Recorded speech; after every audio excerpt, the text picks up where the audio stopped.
Hey y'all, I'm Ali. Welcome to Little Hill Homestead. You guys know that we do a ton of bread recipes on our channel, and I always use a bread machine. I find it just to save me. I find it, that's not even English. That part was. Anyways, it saves me a ton of time because I can walk away and do a million other things instead of tending to my KitchenAid mixer and having to worry about it. So I have a Breadman Pro, I think it's called, from a thrift store. I got it for $2 or $4, and I wanted to see if I would definitely use a bread machine consistently enough to justify the price. And I did for 2 years use that thing to death. Actually, I still have it. It's not dead. But I invested in a Zojirushi bread machine. They are not cheap, you guys. I think I got mine for closer to $300, but they're between $300 and $400. I use mine almost daily, and so I was okay spending the money on it. But I get you guys asking all the time about that bread machine. And then when you find out the price, it's kind of like, oh gosh, I agree. It's expensive. So I started doing some research, and there were a couple of factors that I looked at to decide on a lower cost version for you guys that I recommend. And so this is the one that I'm recommending. This is by a company called Vever. We have worked with Vever before. We have quite a few of their products, and I feel like every time I get something from them, it's a little bit higher quality than, it's not like lightweight. They're not just cruddy. You know what I mean? They're good for the money. So we decided to get this Vever. Here are a few key things that I looked for when choosing a bread machine that I would recommend for a lower price point. This one is often on sale for about $80 to $85, which to me, I feel like if you're going to use a bread machine consistently enough, that is a pretty good deal. There are definitely higher versions, and then there's definitely some that are lower. One of the key things I look for when I'm looking at bread machines, even at thrift stores, is I like the loaf pan to be the longer size. I hate the ones that are tall. Your bread gets really tall, like I don't even know. It looks like an ice cream cone with this big mound on top. I don't like that. I like more traditional. So I look for this shape. The other thing that I looked for is double paddles. I feel like when you use a single paddle machine, often dough and ingredients get stuck on the edge. And so to me, it was important to find a double paddle machine. This has really nice paddles. It actually came with a bonus paddle in case something happens to one or you lose one. So that was the biggest thing I was looking for, was shape and double paddles. This one just sits down in here and you just push it down. Kind of locks into place like that. This one's nice and lightweight. My Zojirushi is quite heavy. I keep it right here because I don't want to have to lug it back and forth from where I keep a lot of our kitchen equipment. Anyways, I thought I would bring you guys along and show you our basic bread dough recipe. We have it on the channel. We used it for the crock pot breads. You can do it in a bread machine. You can do it not in a bread machine. I'm making hamburger buns with it today, but you can use it for all kinds of stuff. If you search our channel, we have a ton of things. Two, I wanted to put the recipe because often I say, oh, go look at the original recipe. It's on this video. Instead, I'm going to put the recipe below for you guys and then answer a couple of really common questions about our bread dough. Sound like a plan? All right, so let's get moving. I will, by the way, put the link to this bread machine below. They have a couple different options, but this is the one that I liked, again, because the double paddle. So this one can do, it's got it up on top. It can do like a basic loaf, whole wheat. It can do gluten-free, and there was a lot of reviews saying that it did really well for that. We aren't a gluten-free family, but if you guys want me to try it for you, I will. But I use number 10, which is dough. It can do pasta. It can do jam. Somebody even told me they make meatloaf in theirs. So, y'all, if you don't have a bread machine, I recommend one. So the first thing you need is 1 cup of water. So my Zojirushi, one thing I do like about it, and I didn't find any other machines, I also hated about it, is you have to warm your ingredients up for any other machine. Zojirushi, it has 20 minutes more time added to it, but it heats the ingredients up for you. I can heat my ingredients up in way less time than that. So we got 1 cup of water going in. The next thing you need is 1/4 cup. This is regular old milk. You can use almond or oat or whatever alternative you prefer, but that is slightly warmed up as well. 1/4 cup of an oil. I use butter. If you don't use butter, you can use olive oil, but it's totally going to change the texture and flavor. Just go with some butter, y'all. It's okay. I said so. So 4 tablespoons of melted butter. Then I've got 2 tablespoons. This is 2 ingredients in this little cup. It's 2 tablespoons of sugar. You can swap it for honey if you prefer. And then 1.5 teaspoons of regular old salt. Going in. Okay, the next thing I get asked about a lot, bread flour. We have a way to make it on our channel using Vital Wheat gluten. The biggest difference between bread flour and regular all-purpose flour is the gluten content in bread flour is higher. So it's going to get a puffier, chewier, prettier, better loaf.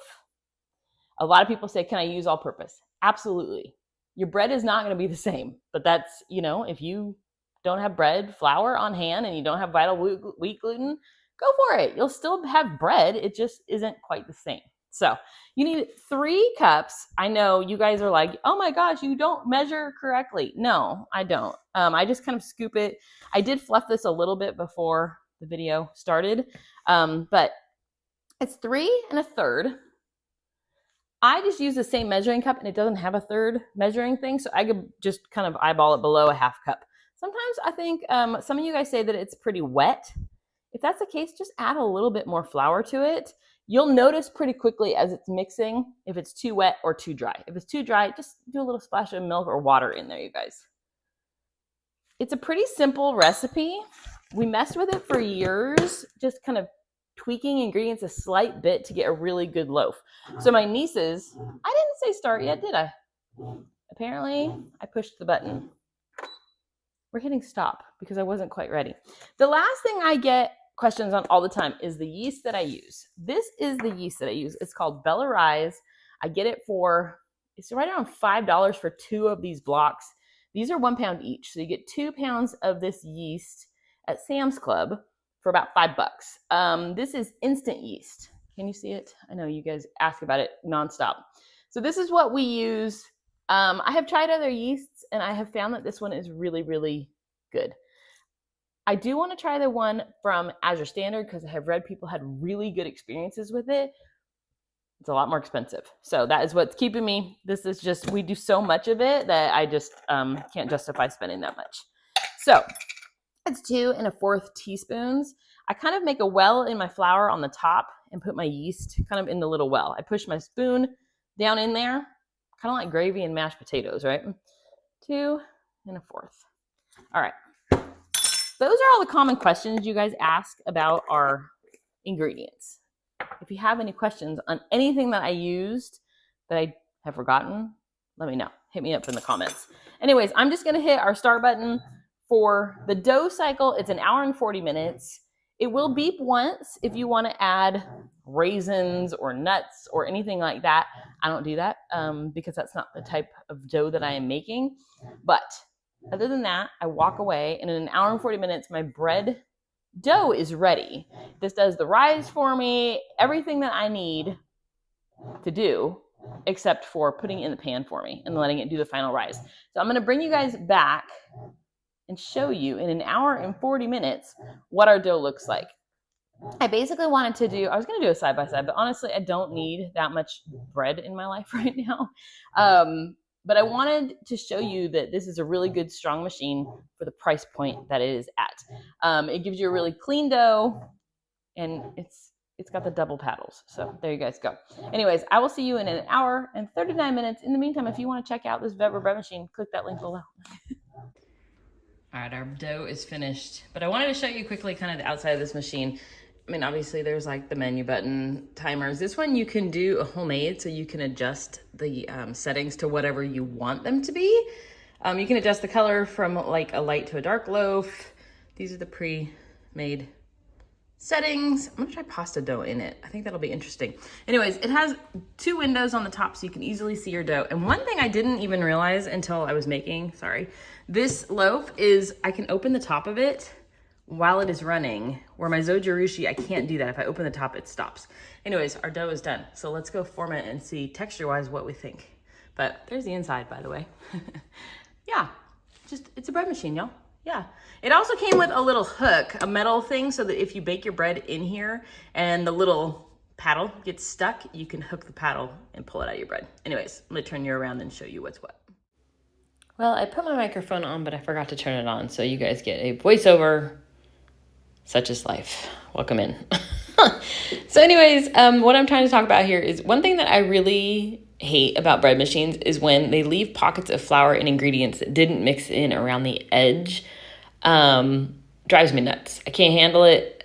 If a bread machine does that, it's not even worth your time because it didn't mix your ingredients in. This one did not do that. It did a really, really great job of mixing the flour in. There was no yeast stuck on the side, no clumps. You guys, if you have ever used a bread machine, know exactly what I'm talking about. So the dough is lovely. I popped it right out of here. The paddles, I had to go fishing for them, probably because of the way I shook the dough out of the pan. But the pan itself was not hot to the touch or anything like that to where I couldn't handle it easily. And it mixed our ingredients really, really well. I have done one other round of dough in this one and did hoagie rolls, and it worked just as well. It did come with that extra hook, so I could pull the hooks out of the dough if I wanted, or your baked bread out that way. But overall, the ingredients all mixed in. There wasn't anything funky going on. The texture and everything was very, very much the same as when I used the Zojirushi bread machine that I love.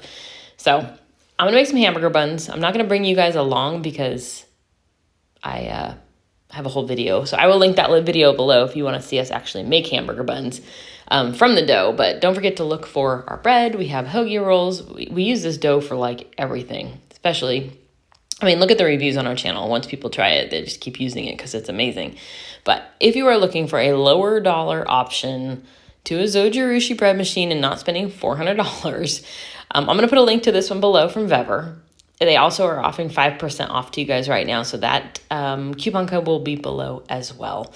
So there you guys go. I hope you guys enjoyed my crazy video. I am so sorry for the audio difficulties.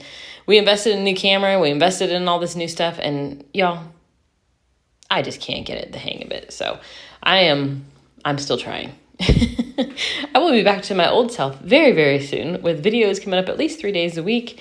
And more consistency on the channel again, I promise. Anyways, if you're looking for a bread machine, the link is below, and I appreciate you guys watching. Have a great, great weekend. Happy Friday. Okay, I don't know what she's even talking about at this point because she's just still talking. Anyways, thanks for coming along, guys.